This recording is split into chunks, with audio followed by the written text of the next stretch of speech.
Welcome to RTV 6 news. కూటమి ప్రభుత్వం 2 ఏళ్లలో అమలు చేసిన సంక్షేమ పథకాలు, అభివృద్ధి కార్యక్రమాలను ప్రజల్లోకి తీసుకెళ్లే లక్ష్యంతో తెలుగుదేశం పార్టీ చేపట్టిన ఇంటింటికి తెలుగుదేశం కార్యక్రమం అనంతపురం జిల్లా కళ్యాణదుర్గంలో ఘనంగా ప్రారంభమైంది. కళ్యాణదుర్గం మున్సిపాలిటీ దొడ్డగట్ట 1, 2వ వార్డులో నిర్వహించిన కార్యక్రమంలో ఎమ్మెల్యే అమిలినేని సురేంద్రబాబు పాల్గొన్నారు. గ్రామ ప్రజలు, నాయకులు, కార్యకర్తలు ఘనంగా స్వాగతం పలికారు. అంబేద్కర్, ఎన్టీఆర్ విగ్రహాలకు పూలమాలలు వేసి నివాళులర్పించారు. ఎమ్మెల్యే ఇంటింటికి వెళ్లి ప్రజలను కలిసి ప్రభుత్వ సంక్షేమ పథకాలు, అభివృద్ధి కార్యక్రమాలకు సంబంధించిన కరపత్రాలను పంపిణీ చేస్తూ అవగాహన కల్పించారు. ప్రజలు సీసీ రోడ్లు, డ్రైనేజీ, విద్యుత్ స్తంభాలు, వీధి లైట్లు, పలు సమస్యలను అడిగి తెలుసుకుని అక్కడికక్కడే అధికారులతో మాట్లాడి వాటి పరిష్కారానికి కృషి చేస్తామని హామీ ఇచ్చారు. ప్రభుత్వ పనితీరును ప్రతి ఇంటికి చేరవేయడమే ఈ కార్యక్రమం ఉద్దేశమని ఎమ్మెల్యే తెలిపారు.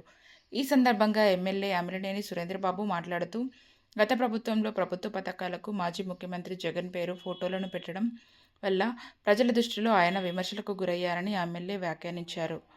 వైసీపీ ప్రభుత్వం ఆర్థిక విధానాల కారణంగా రాష్ట్రంపై తీవ్ర ఆర్థిక భారం పడిందన్నారు. అయినప్పటికీ కేంద్ర సహకారంతో రాష్ట్ర అభివృద్ధి కోసం ముఖ్యమంత్రి చంద్రబాబు నాయుడు నిరంతరం కృషి చేస్తున్నారని పేర్కొన్నారు.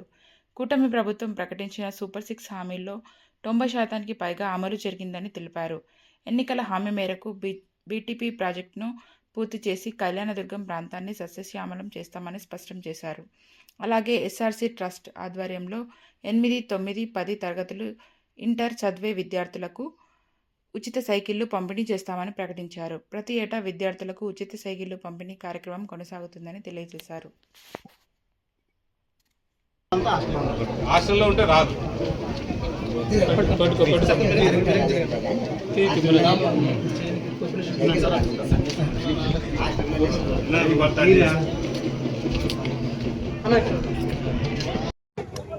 ఈరోజు అంబేద్కర్ సాక్షిగా, వాల్మీకి సాక్షిగా, ఎన్టీఆర్ సాక్షిగా ఈరోజు 27వ తారీఖు 7వ నెల డోర్ టు డోర్ క్యాంపెయిన్ ప్రారంభించాం. ఎన్నికల సమయంలో ఏదైతే హామీలు ఇస్తూ పోయామో అవన్నీ కూడా హామీలు నెరవేరుస్తున్నాం. ప్రతి ఒక్కటి కూడా ప్రజలు మరీ ఇంకా ఏమైనా సమస్యలు ఉన్నాయనే దృష్టిలో పెట్టుకొని ఈరోజు మా ఎన్డీఏ కూటమి నాయకులు చంద్రబాబు నాయుడు గారు, పవన్ కళ్యాణ్ గారు, అలాగే లోకేష్ బాబు గారు, మోడీ గారి సహకారంతో మరి కూడా ఇంకా ఏమైనా సమస్యలు ఉంటే పరిష్కరించే దశగా ఈరోజు డోర్ టు డోర్ క్యాంపెయిన్ కూడా ప్రారంభించడం జరిగింది. ప్రజల శ్రేయస్సే మా శ్రేయస్సుగా భావించే మా ఆది నాయకత్వం దృష్టిలో పెట్టుకొని ప్రతి చోట కూడా, ప్రతి ఇంటి దగ్గర కూడా పోయి తలుపు తట్టి మీ సమస్యలు ఏంటని అడిగే పరిస్థితి మనం ప్రభుత్వం ఉందంటే ఒకసారి మనం అర్థం చేసుకోవచ్చు. ప్రతి సమస్యను కూడా పరిష్కరించే మనకి నమ్మకం కానీ, ధైర్యం కానీ మా నాయకత్వం ఇచ్చింది. ఏ సమస్యను కూడా విస్మరించొద్దు, ఎప్పటికప్పుడు సమస్యలు పరిష్కరించే దశగా మన కూటమి ప్రభుత్వం ముందుకు పోవాలనే సంకల్పంతోనే ఈరోజు ప్రారంభించడం జరిగింది. ముఖ్యంగా ఈ కార్యక్రమం అనేది చాలా గొప్ప కార్యక్రమం. ఎందుకంటే 2 సంవత్సరాలుగా దాటిపోయింది. మరియు కూడా ఏదైనా సమస్యలు ఉంటే పరిష్కరించే దశగా లోకల్గా చాలా కాలనీలు, ఇప్పుడు ఎస్సీ కాలనీలో మనం పర్యటించడం జరిగింది. ఆ ఎస్సీ కాలనీలో నిజంగా వాళ్ళు చాలా మంది కూడా 24 సంవత్సరాల నుంచి కూడా డ్రైనేజ్ సమస్య ఉందని కూడా చెప్తున్నారు. నేను ఒకటే చెప్పాను వాళ్ళకి, 24 సంవత్సరాల నుంచి డ్రైనేజ్ సమస్య ఉంది కాబట్టి ఖచ్చితంగా మేము 4 నెలల్లో ఆ డ్రైనేజ్ సమస్య పూర్తి చేసే బాధ్యత మేము తీసుకుంటాం.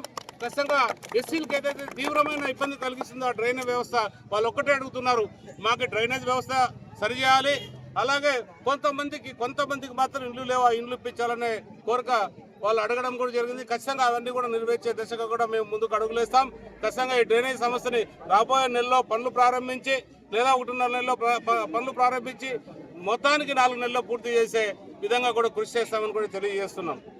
ప్రజల కోసం ఏదైతే మనం ఈ 27వ తారీఖు నుంచి డోర్ టు డోర్ క్యాంపెయిన్ ప్రారంభించామో అందులో భాగంగా రేపు కూడా మనం ములకలేడులో మనం ప్రతి విద్యార్థులకు కూడా 9వ తరగతి, 10వ తరగతి, ఇంటర్మీడియట్ విద్యార్థులందరికీ కూడా ఉచిత సైకిళ్ల పంపిణీ కార్యక్రమం మేము ఎస్ఆర్సీ ట్రస్ట్ ద్వారా కూడా చేస్తున్నాం. ఎందుకంటే చాలా మంది విద్యార్థులు వాళ్ళకి పోవడానికి అవకాశాలు లేక, లేదా బస్సులు ఆలస్యంగా రావడమో, రకరకాల ఇబ్బందులకు గురవుతున్నారని తలంచి 9వ తరగతి, 10వ తరగతి, ఇంటర్మీడియట్ విద్యార్థులు కూడా ఈ సౌకర్యం కల్పిస్తున్నాం. మరి చాలా మంది కూడా అడుగుతున్నారు, 8వ తరగతి, 7వ తరగతి విద్యార్థులు కూడా మాకు కూడా కావాలని. ఇంకా చిన్న పిల్లలు కాబట్టి వాళ్ళు తొక్కే వయసు కాదు కాబట్టి వాళ్ళు కూడా రేపు సంవత్సరం 8వ తరగతి పిల్లలు 9వ తరగతికి వస్తారు. రేపు సంవత్సరం కూడా ఇది కొనసాగిస్తాం, మరీ సంవత్సరం కూడా కొనసాగిస్తాం. ఇది నిరంతరం కొనసాగుతూనే ఉంటుంది. ఎవరు అధైర్యపడాల్సిన అవసరం లేదు. ప్రతి విద్యార్థులు వాళ్ళు చదువు దగ్గరగా ఉండి వాళ్ళ కుటుంబాన్ని పోషించే విధంగా కూడా మా కూటమి ప్రభుత్వం ముఖ్యంగా మేమందరం కూడా కృషి చేసే విధంగా కూడా కృషి చేస్తామని కూడా తెలియజేస్తూ, అలాగే ఏదైతే మా కూటమి ప్రభుత్వం హామీలు ఇచ్చిందో మనం తల్లికి వందనం కావచ్చు, మొన్ననే అన్ని అకౌంట్లో కూడా మా నారా లోకేష్ బాబు గారు ప్రత్యేకమైన దృష్టి పెట్టి ప్రతి ఒక్క తల్లికి వందనం, ఒకరున్నా నలుగురున్నా 10 మంది ఉన్నా మన కళ్యాణదుర్గ ప్రాంతంలో 11 మంది కూడా సంతానం ఉండే తల్లిదండ్రులు ఉన్నారు.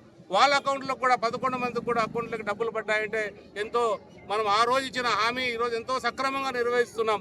ఇంకా కొంతమంది తల్లిదండ్రులకు పడలేదనే ఏదైనా ఉంటే ఈ నెలంతా ఆగస్టు నెలంతా కూడా వాళ్ళకి టైం ఇచ్చారు. ఎందుకంటే 1వ తరగతి ఇంటర్మీడియట్ విద్యార్థులు కొంత ఆలస్యమయ్యే వాళ్ళు చేరకులు ఆలస్యమైంది కాబట్టి వాళ్ళు ఆగస్టు 30వ తారీఖు లోపల వాళ్ళు ఏదైతే వాళ్ళు ఫారాలు ఫిల్అప్ చేసుకుంటారో తర్వాత కూడా వాళ్ళకి సెప్టెంబర్లో కూడా వాళ్ళకి డబ్బులు పడే అవకాశాలు ఉంటాయి. ఖచ్చితంగా సెప్టెంబర్లో కూడా వాళ్ళందరూ కూడా తల్లుల అకౌంట్లోకి డబ్బులు వేస్తారు.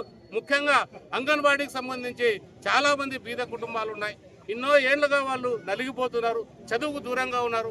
అలాంటి తల్లుల అకౌంట్లకు కూడా మన కూటమి ప్రభుత్వం డబ్బులు ఇస్తుందంటే ఒక్కసారి మా నిజాయితీకి కానీ లేదా మా చిత్తశుద్ధి కానీ మారుపేరుగా మీరందరూ తలంచిన అవసరం ఎంతైనా ఉంది. కాబట్టి ఇలాంటి కార్యక్రమాలు, అలాగే మనం ఉచిత బస్సు కావచ్చు, స్త్రీ శక్తికి సంబంధించి ఏదైతే ఉచిత బస్సు ఉందో అది కావచ్చు, గ్యాస్ సిలిండర్లు కావచ్చు, లేదా అన్నదాత సుఖీభావ కావచ్చు, లేదా ఇతరతర కార్యక్రమాలన్నీ కూడా మా కూటమి ప్రభుత్వం విజయంగా పూర్తి 2 ఏళ్ళు పూర్తి చేసుకున్నాం. 2 ఏళ్ల తర్వాత కూడా మళ్ళీ ప్రజల్లోకి వచ్చి ఇంకా కూడా ఇంకొక సంవత్సరంలో రోజు నిత్యం ప్రజల్లో ఉండే కార్యక్రమాలు మా ఎన్డీఏ కూటమి రూపొందించడం చాలా గొప్ప అవకాశంగా భావిస్తున్నాం.